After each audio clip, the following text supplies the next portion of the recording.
Ciao da Heavy Metal Eleven. Oggi analizziamo un album che non rappresenta nulla di nuovo per quanto riguarda il gothic sinfonico con voce femminile, ma risulta lo stesso ben godibile.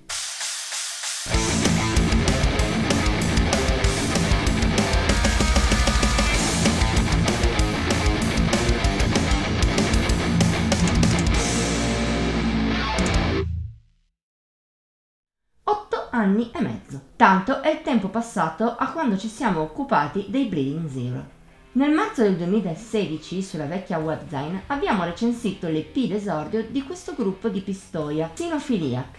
Lo avevamo trovato apprezzabile nonostante la sua aderenza ai canoni del genere, nonché promettente, vista la giovane età del gruppo e alcuni particolari migliorabili. Da allora, in ogni caso, la band non è rimasta ferma. Il primo album, Pain and Fiction, che purtroppo non abbiamo avuto il piacere di ascoltare, risale al 2022. E invece, di pochi mesi fa, il secondo, Idles Die, uscito come precedente sotto Revolver Records. Al suo interno, i Bleeding Zero si mostrano anche più tipici rispetto a Sinophiliac. Se in quest'ultimo almeno c'era una sezione di fiati, ora il loro genere è la più classica delle unioni tra sinfonica e gothic metal con voce femminile. O meglio, così è di base. Di loro infatti i toscani ci mettono un'ottima personalità, in primis a livello di influenze. Il vago velo power dell'EP è ancora presente, ma in Idles Die si aggiunge una forte componente progressive, tra controtempi, strutture non immediate e atmosfere del genere. Non che i toscani puntino molto sulla tecnica, anzi questo loro lato aiuta la melodia. Il risultato è lontano dal tipico disco symphonic facilone che alterna strofe e ritornelli e tende ad annoiare molto in fretta. Al contrario, i Bleeding Zero sono eccellenti nel dare a ogni pezzo una sua identità ben precisa, con spunti sempre diversi, spesso molto validi, e anche a curare la propria musica, specie per quanto riguarda il lato melodico. Si rivela efficace e ispirato quasi in ogni momento, oltre che molto raffinato per quanto riguarda l'uso congiunto di armonie, orchestrazioni, pianoforte e tastiere. A ciò possiamo aggiungere un suono più pulito e professionale rispetto all'EP, come è forse anche ovvio che sia.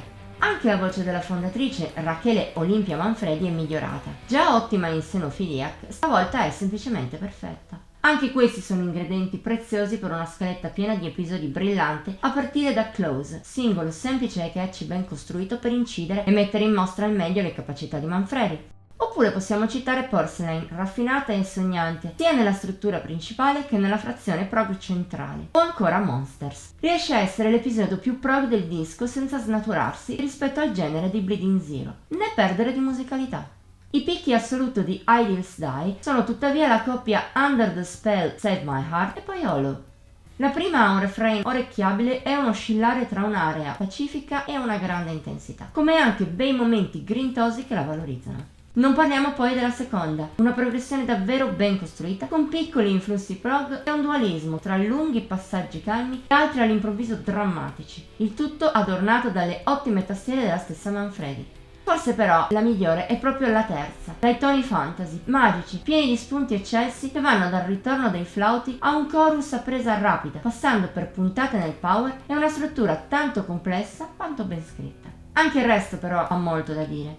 Quasi dovremmo citare tutti i brani, anche quei pochi meno belli, ma che non scendono mai sotto la bontà. A causa di essi e anche di qualche sbavatura qua e là, Idles Die non raggiunge il livello capolavoro, ma è un problema relativo. Quello raccontato finora rimane pur sempre un lavoro solidissimo, pieno di grandi canzoni e idee vincenti.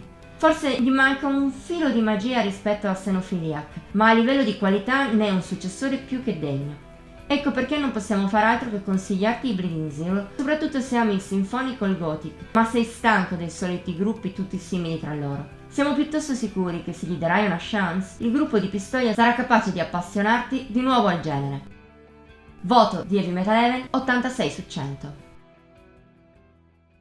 Per questa settimana è tutto. Ti abbiamo incuriosito a proposito della band toscana? Allora puoi mettere like, condividere e commentare il video.